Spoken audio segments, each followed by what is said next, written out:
Hey, what's good YouTube? It's your boy Unlimited Echo here. So New Challengers is out. Came out roughly 3 days ago, November 7th to be exact. So I figured I'd talk about the biggest deck of the set that's been released thus far. And that deck is gonna have to be Qliphorts. So everyone and their mother shitted bricks when Qliphorts was announced in the OCG. Everyone saying, "Oh my God, this deck is so broken. What are we gonna do? What is Konami doing? Konami is breaking the game. Oh my God, I quit! I quit! I quit!" But at the end of the day, either no, most of the people that say that they're gonna quit, just say they quit just because they're being fucking dramatic, and everyone who says, "Oh my God, the deck is so broken, is unbeatable" and stuff like that, are just melodramatic and they just feed onto the hype. So Qliphoort, I would say, I was one of them at first. I said, "Oh my, this deck is so broken." I don't know what Konami is thinking. When Pendulums was first announced, everyone was saying, "Oh my God, Pendulums are broken. They're breaking the game, yada yada." And since Pendulums were released, they haven't done shit. Like, name a top deck name a top deck that's won any YCS or locals or anything that's been profiled out there that has Pendulums in it.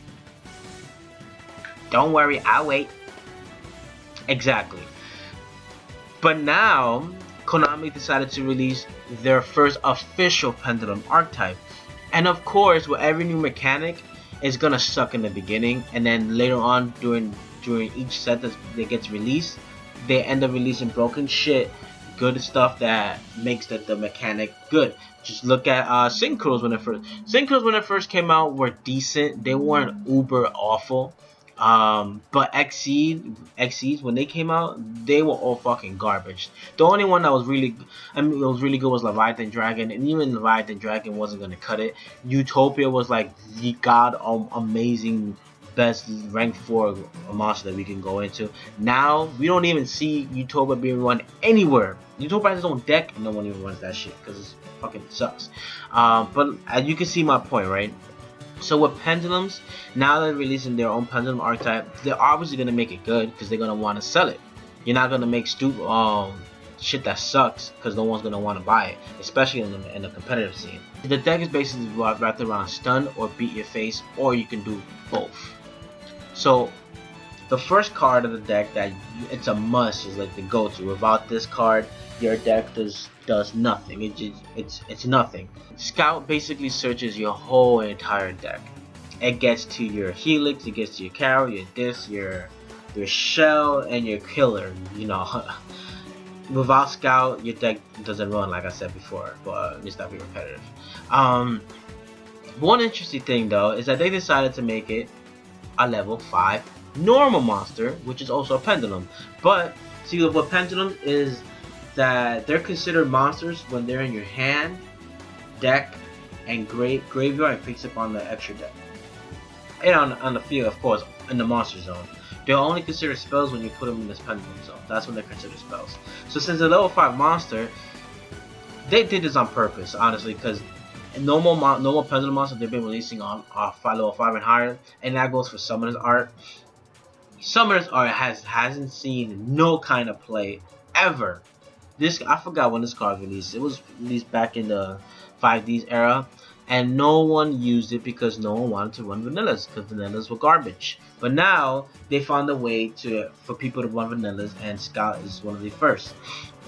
So after Scout, you know, it has a scale of 9, so you can go. If you want to go into your Pendulum summoning, it's right there on the first turn. Well, you don't want to go on the first turn. Just saying. But if you're gonna attack that turn, you're gonna want to make your skill and be face. So you're gonna go for the Helix or the Shell. Most decks don't run Shell, but if you do, you get the Shell just for the scale. You can even run Helix, but it all depends on you. Or if you already have the indirect support that Konami did, Performo Trampolix. Basically, what this card does is when you Pendulum summon, you can bounce back a Pendulum card in the Pendulum zone on the field.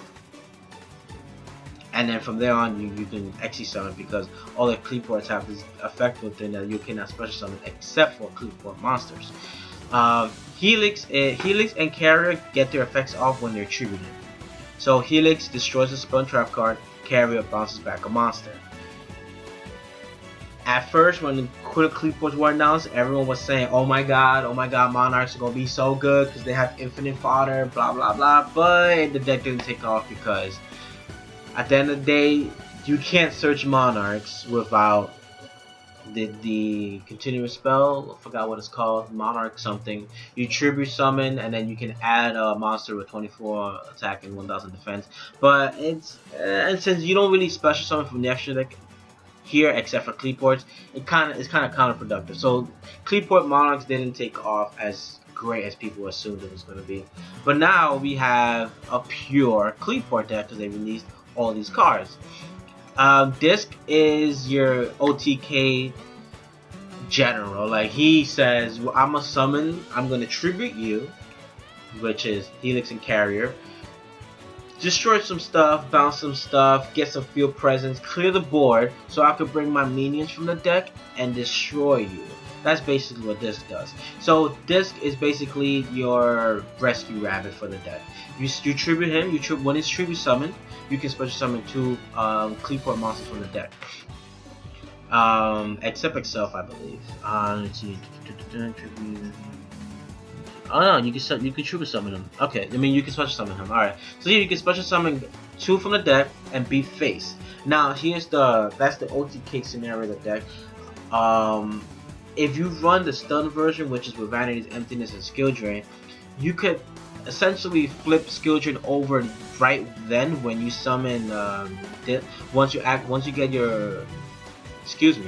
once your disc effects resolves, then you can flip over Skill Drain and then your monsters will have the original attacks and you just beat face and win.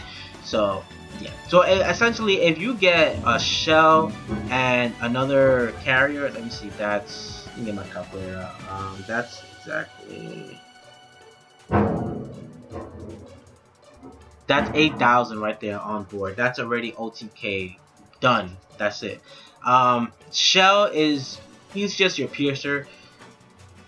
You only run 1 because he does nothing but just be a piercer. That's it. A beater, a piercer. And if you have skill drain now, that is just a 2800 beater, which you have discs for that. You won't need him. So it all depends on you. Killer, or AKA should I say Towers now in the TCG, is the boss monster of the deck. People say he's not broken. I think he's fucking broken. He can be affected by monsters or ranks that are lower than his level. He's a level 10. There aren't many monsters out there that have level 10 rank 10s that can get over this guy. On top of that, special summon monsters lose 500 attack and defense. So if you thought that your Blue Eyes was gonna get over him, or your Red Dragon Arching was gonna get, it's not happening. No. Maybe Leo. Yeah, I think Leo can. I think Leo's 3,500. Not sure. And also he's unaffected by spell and trap cards. So essentially he is unaffected by spell and trap, unaffected by monster effects. Of course, corresponding levels. So he's a force to be reckoned with. Not a lot of decks can, combat against Killer, aka Towers. But there are some ways to get over him. If you already have Skill Drain out, then his effect is negated. But if you already have Towers out, and then you activate Skill Drain, and he won't be unaffected by it. So at the end of the day, it's too good. Konami really, it's too fucking good. They just say, you know what? People are bitching about Pendulums not being great. Here you go, Qliphorts. Now they get a field spell. The field spell is pretty good. You get to normal summon a Qliphort, Qlip monster in addition to normal summon, and then their normal summons can't be negated. It's good for those decks that run negation, but right now Solemn's at 1. Advice is a 3, but no one runs that shit. And then Black Hornet Heaven may see some more play, but then I don't know how good they'll see play because they could just destroy it with Helix. But yeah, it's a 1. I'll run this at 1 maybe. I don't think they'll see play in a competitive play at all. I doubt it. But then you got Sacrolife, the searcher that searches your searcher. Like, this deck has way too much searching. Sacrifice searches your, when it's sent to the graveyard, it searches I think Qliphoort monster. You can add a Qliphoort monster from your deck to your hand. I think Scout searches card, if I'm not mistaken. Yeah, Scout searches Qliphoort card, so you can search your spell and trap. So you basically search your whole deck, like I said earlier in the video. But Sacrifice, you know, it even gives them 300 attack when you equip it to them, and they're treated as 2 tributes. So like if you just have one Qliphoort monster out, then it'll be treated as 2 tributes. You can just get this guy right there and go off from there. It's way too good. Change, I don't see change being run at all. Seeing how we're gonna get what's that pendulum card? Oh, Pot of Wealth, which is basically Pot of Average for pendulums. We're not gonna need, no one's gonna need this at all, because you could just add it to the deck, draw 2 cards, and then search it with tool. So it's like you don't really need it at all. Launch is pretty good, but not many players run it. It's basically a forbidden lance for all your monsters, and they gain 300 attack, and I think their effects are negated. So they become beat sticks with gain 300 attack and their effects, and nothing can affect them for the rest of the turn. Yeah, for the rest of the turn. It's pretty good. I mean, I run it myself because I like protecting the cheeks just in case, you know, things go bad. But then in the next set, we're gonna be getting Alias. Alias, it bounces anything up. If you need it requires 2 tributes. I don't think it's gonna be run worthy, because you know, if it was 1 tribute, then it would be amazing. But it's just you need 2. You know, you don't want to replace your disc. Disc is like you need this. It's a staple in the deck. Maybe you replace disc with shell, but then that's gonna mess up your scale. You're only gonna have a little bit level scale of 9s, and you need scale 9s because 2 is scale 9. Actually, whoa, never mind. This is scale of 1. Okay, so forget everything I just said just now. You could run this at 1 and switch it with shell if you do run shell, but I'm just at 1, just to get that few presence on there, you know. And then we got Odd Eyes Pendulum Dragon, which searches your tool, well, Scout, and it searches your performer. You know, if that's the kind of build that you're going for. But essentially, the deck it has outs to too many things. I mean, with Shadows, it straight up shits on Shadows, because then Shadows, when all you gotta do is just bounce back the fusion and put it back to the extra deck, and they don't get their spell. Towers is unaffected by monsters under its level and ranks. All Shadow effect monsters are either level 5 and under. They're not gonna get, and none of them are gonna get over this. The fusions are not gonna get over Killer, because they don't have. I don't think any of them have higher than 2,500 attack. Except the new Earth Fusion. I forgot its name. It has 26 attack and 2,000 defense, which is amazing. But so yeah, that's Qliphort. Qliphorts. I say right now. I mean, right now, Towers is a rare, and I mean, people are saying, "Oh my God, it's just too clocky. You don't need Tower to even run it." I'll run it at 1, maybe 2, just to be greedy. 3 is a little much because it does get cloggy, but you know, it's all about, you know, player presence, whatever you like, how you like, you know, running decks and building stuff like that. But yep, this is Qliphorts, guys. It's automatic tier 1. It's gonna start topping. I think already topped. I think is it YCS in Ireland? It may top. I mean, number 1. I think so. I think it was number 1 or top 3, one of the 2. But yeah, you know. In terms of the big 3, Burning Abyss, Shadows, and Satellite Knights, Qliphort is definitely going to kick one of them to the curb and take over as number 1. We are going to see more Qliphort decks top, winning number 1s, number 2s, number 3s. They're all going to be in top 5, most definitely.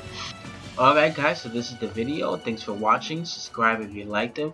Comment in the comment section below letting me know what you liked about the video, what you didn't like, and what can I do to improve.